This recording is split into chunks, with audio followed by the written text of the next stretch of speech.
gaucho malo, alzado y matrero. Una voz poética inconfundible. ¿Dónde está Fierro? ¿Dónde está Fierro? ¿Dónde está Fierro? El Martín Fierro es el texto más celebrado de la literatura argentina.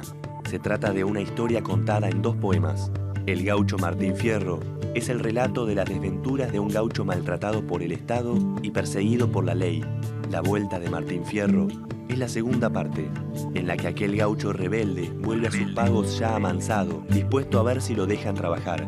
De la ida a la vuelta, el gaucho se mueve entre la rebeldía y la integración, entre la fuga y la adaptación.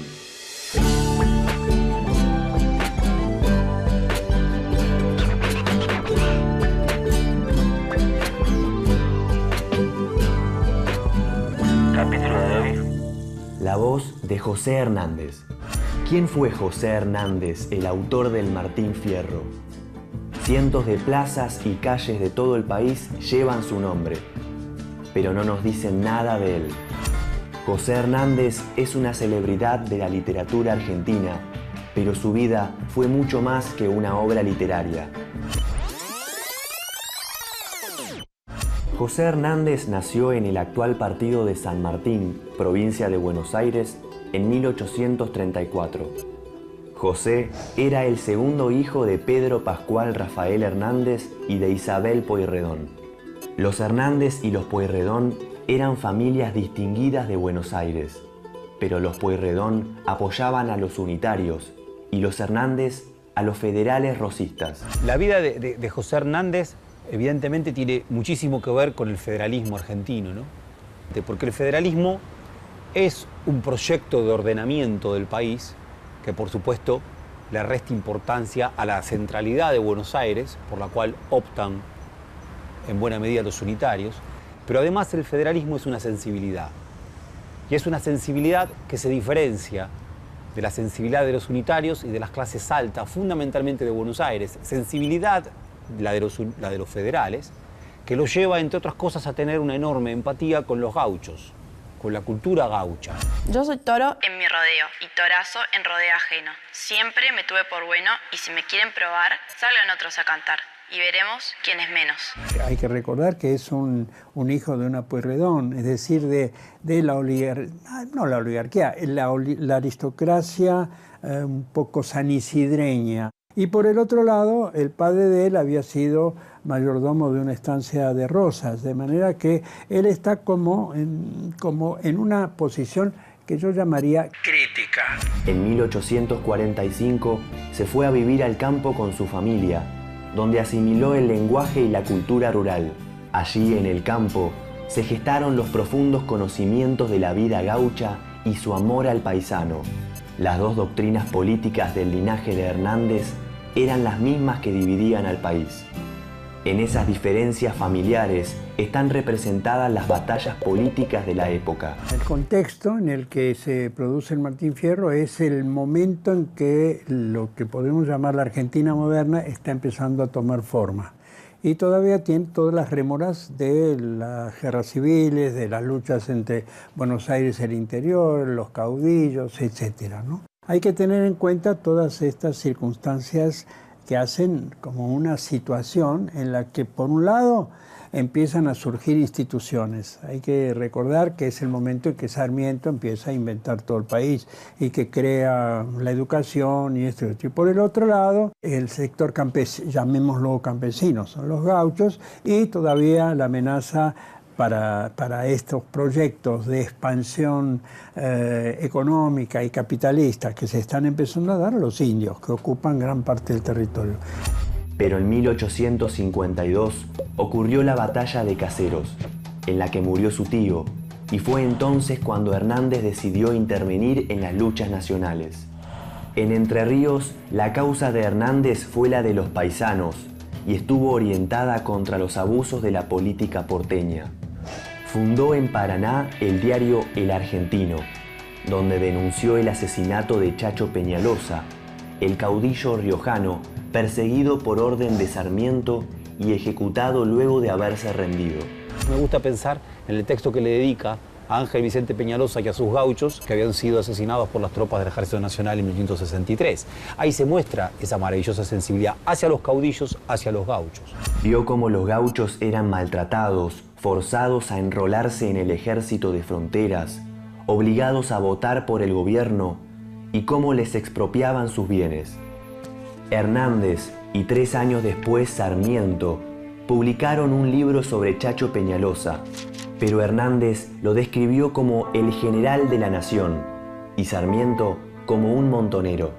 Esto es un claro ejemplo de sus diferencias políticas. Si Sarmiento escribe en una carta tremenda dirigida a Mitre, le dice a Mitre después de la batalla de Pavón que no ahorre sangre de gaucho, porque es lo único que tienen de hombre y que va a tener una utilidad, que es abonar la tierra, nada más distinto a esa sensibilidad que la sensibilidad de Hernández respecto de los gauchos. Él es alguien que es federal sin ser rosista, es un hombre de Urquiza, pero que también le advierte a Urquiza en La vida del Chacho, en el libro ese que es una fortísima denuncia sobre la muerte del Chacho Peñalosa, que no se haga el distraído Urquiza, que si hace una política de alianzas con quienes fueron los opresores del federalismo, o quienes fueron los oponentes, mejor dicho, al federalismo, podía tener consecuencias nefastas para el propio Urquiza, como finalmente eso fue.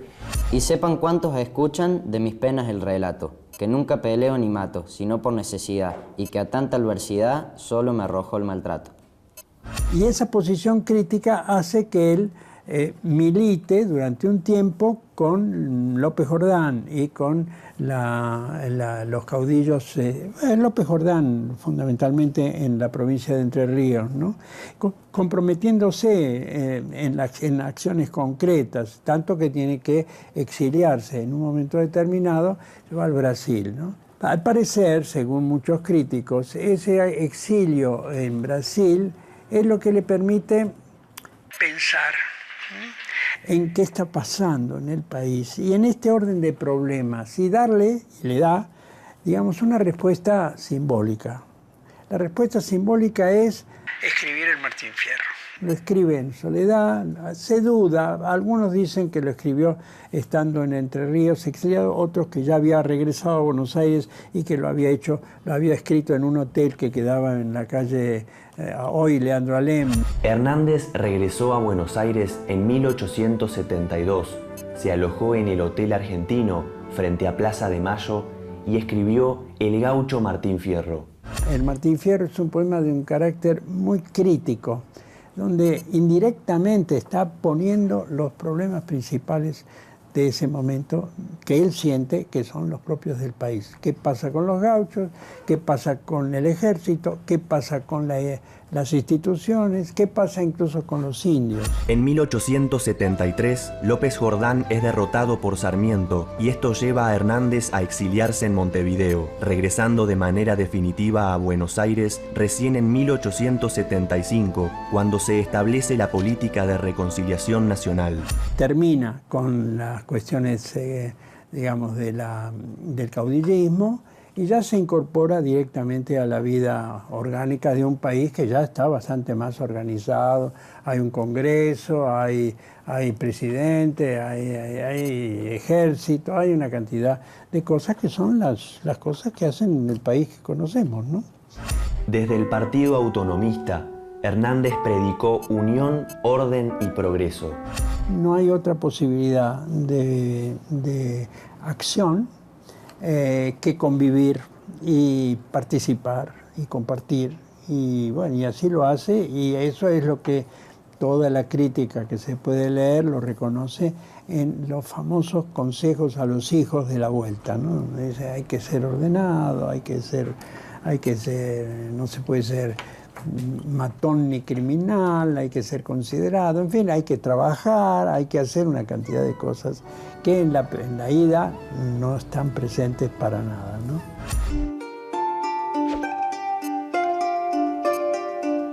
Como legislador activo y moderno, bregó por el ordenamiento de la renta y la deuda pública, el límite de los poderes, la creación de establecimientos de beneficencia y de colonias agrícolas, y la reorganización de la justicia. Lo complejo de Hernández, de todas maneras, y no obstante maravilloso, es que Hernández termina siendo roquista. Bien, termina estando con Roca. A mi entender, mucho tiene que ver también con esta sensibilidad. Roca, que no quiere saber nada con los indios, que hace lo que hace con los indios, sin embargo, tiene una sensibilidad propia de un caudillo, incluso para con su propia tropa de gauchos. Y además es un provinciano, es un tucumano que conquista Buenos Aires. De alguna forma, con Roca, la tradición del federalismo, en términos de proyecto de país y al mismo tiempo también de sensibilidad, parece unirse y ligarse con Hernández.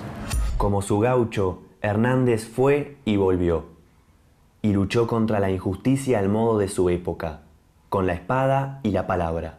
El caos de la vida del propio Martín Fierro, ¿sí?, desenraizado, perdiendo su familia, volviéndola a encontrar pero descoyuntada, es el mismo caos de la vida de José Hernández, que fue una vida de exilios, una vida de peleas familiares, de exilios, de idas y de vueltas, de intentar parar la olla como pudiera. Bueno, esa propia vida él la lleva a su obra. Bien. Y notablemente en búsqueda de un orden. Por eso probablemente mucho de la simpatía de Hernández, como escritor y como político, con la figura de Roca, tiene que ver con la simpatía con aquel que viene finalmente a establecer un orden, un Estado, una ley que se vuelva finalmente descifrable. Con lo complejo que es esto, porque fue evidentemente una forma de encontrar una ley conservadora y además nacida de otro tremendo y enorme problema que fue la masacre de indígenas, ¿no?, en la campaña sobre todo en 1879. El 10 de noviembre, los argentinos celebramos el Día de la Tradición en homenaje al nacimiento de José Hernández. Sus últimas palabras fueron, según se dice, Buenos Aires, Buenos Aires. Y guarden estas palabras que le digo al terminar: en mi obra he de continuar hasta dárselas concluida, si el ingenio o si la vida no me llegan a faltar. Temprano el gallo cantor, el sol sale en la misión. Primeras luces del claustro, brilla la helada sobre el maizal. Divina es la mano del gran inquisidor, justicia de los cielos. El indio temeroso por la sentencia del santo tribunal. Es que ayer encontraron sepultada una estatua de la Virgen María. La encontraron cabeza abajo